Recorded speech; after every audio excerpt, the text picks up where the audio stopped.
11 сынып дүниежүзі тарихы 32 тақырып Мартин Лютер Кингтің ұлы арманы. Мартин Лютер Кинг ақштағы билеуші реакционистік топтар жүргізіп отырған нәсілшілдік, кемсітушілік пен сегрегация саясатына қарсы қозғалыстың көшбасшысы. ақштағы қара нәсілді халықтың азаматтық құқықтары үшін күрес жетекшілерінің бірі, бейбіт әрекет ету үлгісін ұйымдастырушы. Кинг 1929 жылы 15 қаңтарда Атлантада афроамерикандық отбасында дүниеге келеді. Оның әкесі баптистік шіркеу пасторы болады. Орта мектеп оқып жүргенде ол шешендік қабілетімен көзге түсіп, пікірталас тобына қатыса бастайды. 11 сыныпта оқып жүргенде Кинг Дублиндегі шешендік өнер жарысынан бірінші жүлделі жеңіп алады. Автобуспен Атлантаға қайтып келе жатқан жолда оған және оның мұғаліміне ақ нәсілді адамдарға орын беруге бұйрық берілді. Кинг алғашында бұл бұйрықты орындаудан бас тартады, бірақ мұғалім оған бұл заңбұзушылық болады деп айтқаннан кейін ғана бағынады. Кейінірек ол осы жағдайды өз өміріндегі ең қатты қынжылған сәті ретінде еске алады. 15 жасында Кинг Морхаус колледжіне оқуға түседі. Колледждегі оқуын бітіруге бір жыл қалғанда Кинг шіркеу қызметшісі болғысы келеді. Бұл шіркеу адамзатқа қызмет етуге деген ішкі арманын қанағаттандыруға көмек береді деп ойлайды. Кинг идеялар мен әлеуметтік қарсылықтың қастерлі қозғаушы күші болатын пайдалы уағыздаушы боламын деген ойда болады. 1948 жылы 19 жасар Кинг өнер және әлеуметтану бакалавры дәрежесін алып, Морхаус колледжін бітіреді. Содан соң ол Розерф Честердің рухани семинариясына оқуға түседі. Оқуы үздік, тәртібі жақсы болғандықтан оны студенттік кеңестің басшысы етіп сайлайды. 1951 жылы Кинг Құдай сөзі бакалавр дәрежесі бойынша семинарияны аяқтайды. 54 ол оңтүстікке Монтгомери қаласына қоныс аударады. 23 жасында баптистік шіркеуінің пасторы атанады.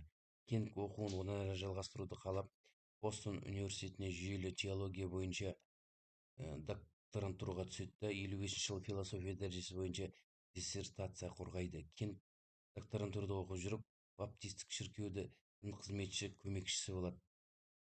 55 жылы наурыз айында Монгомериде 15 жасар қара нәсілді оқушы қыз сегрегация бойынша орнаған ақштың оңтүстігіндегі жергілікті заңды бұзып, автобус ақ нәсілді азаматқа орын беруден бас тартады. Кинг соттықтауларды бақылайтын Бирмингем афроамерикалық қауымдастық комитетінің мүшесі болатын. Дәл осыған ұқсас жағдай 1955 жылы 1 желтоқсанда орын алған еді. Тағы бір қара нәсілді қыз автобуста ақ нәсілді адамға орын бермегені үшін тұтқынға алынып, айыппұл төлеген. Осы екі жағдай Монгомериде автобус желілеріне бойкот жасауға алып келеді. Бұл наразылықты Кинг басқарады. Бойкот 385 күн бойы жалғасады. Жағдайын шиеленіскен сонша оның үйіне бомба тасталды. ақш аралық соты Монгомеридегі қоғамдық көліктердегі нәсілдік сегрегация тәжірибесін конституцияға сай емес деп танығаннан кейін оны босатады. Кингтің автобустарға бойкот жариялаудағы белсенділігі оны ұлттық қайраткер ретінде танытып, азаматтық құқықтар үшін қозғалыстың аса белгілі өкілі деңгейіне көтерді. Нәсілдік сегрегация жүйесі христиан діні негіздеріне сай келмейді деп санаған Кинг 1957 жылы азаматтық құқық жолында күрес үшін өзінің жақтастарымен бірге оңтүстік христиандық жетекшілік конференциясы ұйымын құрады.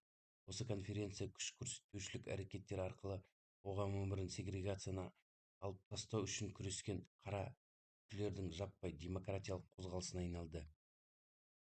59 жылы Кинг «Адам ауқымы» атты кітабын жарыққа шығарды.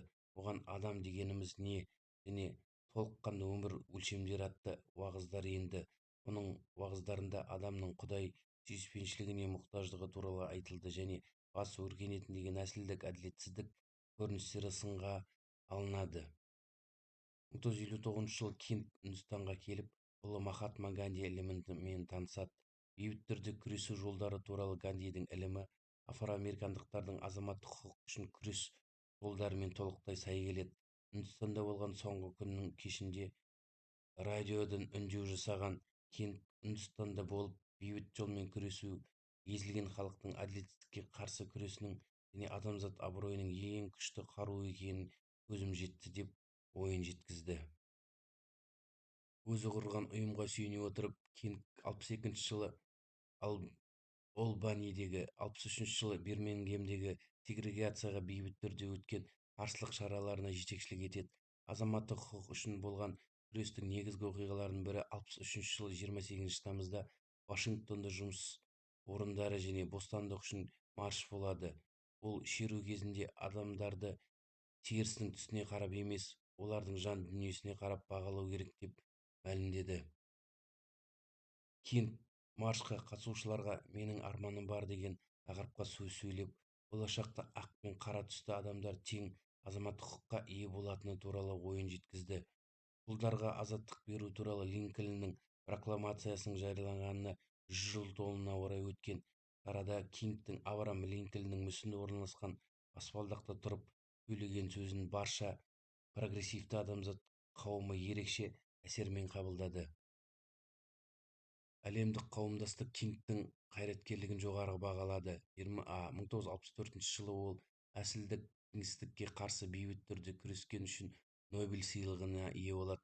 Кинг бұл сыйлықтың қаржысын ақш-тағы қара үйлердің азаматтық құқығын қорғау қозғалысына аударды. Салтанатты шарада ол "бұл әлемде ең соңғы сөз қарусыз шындыққа және адал махаббатқа тиесілі болатынын мен сенімдімін. Сондықтан да уақытша жеңіске жеткен мейірімділік салтанат тұрған жауыздықтан күшті" деген пікірін жеткізді. 1965 жылы Кинг Селдман Монгомериге дейін жалғасқан қарсылық шарасына қатысты. 1966 жылы ол сегрегациялық баспана үшін күресуге солтүстікке барды. Шерулерде қатысқаны үшін ол бірнеше рет тұтқындалады. Оның жетекшілігімен қара нәсілді халықтың жаппай бас көтеруі нәтижесінде ақш үкіметі қоғамның түрлі салаларында және саяси өмірде қара түстілерді төмендететін кемсітушілікті тоқтатуға және оларға толық көлемді азаматтық құқық беруге бағытталған маңызды қадамдар жасауға мәжбүр болды. 64 жылы ақш-қа азаматтық құқықтар туралы заң қабылданды. Онда жұмысқа қабылдау кезінде және қоғамдық жерлерде қызмет көрсету барысында кемсітіп бөлінушілікке тыйым салынды. Ал 65 жылы сайлау құқығы туралы заң қабылданды. Онда афроамерикандықтардың сайлауда тең құқылы екені көрсетілді. Кинг өмірінің соңғы жылдары өзінің қайраткерлік ауқымын кеңейтіп, белсенділігін арттырады, кедейшілікпен күрес жүргізеді және Вьетнамдағы соғысқа қарсылық танытады. 68 жылы 28 наурызда Кинг Мемфисте 6000 адам қатысқан қарсылық шеруіне жетекшілік етеді. Бұл наразылыққа шыққан қара нәсілді жұмысшыларды қолдау мақсатында өткен шара болатын. Ол Вашингтонда кедей адамдар кампаниясы деп аталған ұлттық көтерілісті өткізуге дайындалып жүрген кезде 68 жылы 4 сәуірде Мемфисте нәсілшіл қылмыскердің қолынан қаза табады. Оның жерлеу рәсіміне 150 мыңнан астам адам қатысып, оның соң қара түсті азаматтарға қатысты ұстанған кемсітушілікті тоқтату туралы саяси демонстрацияға ұласты. ақш-та қаңтардың 3 дүйсенбісі Кингтің күні ретінде аталып өтіледі және бұл ұлттық мереке болып саналады. Бұл күн ұлттық қызмет ету күні болып есептеледі. Оның адамдардың өмірін жақсарту жолындағы еңбегіне құрмет ретінде американдықтар бұл мерекені демалыс ретінде емес, қоғамға қызмет ету күні ретінде атап өтуді үндейді.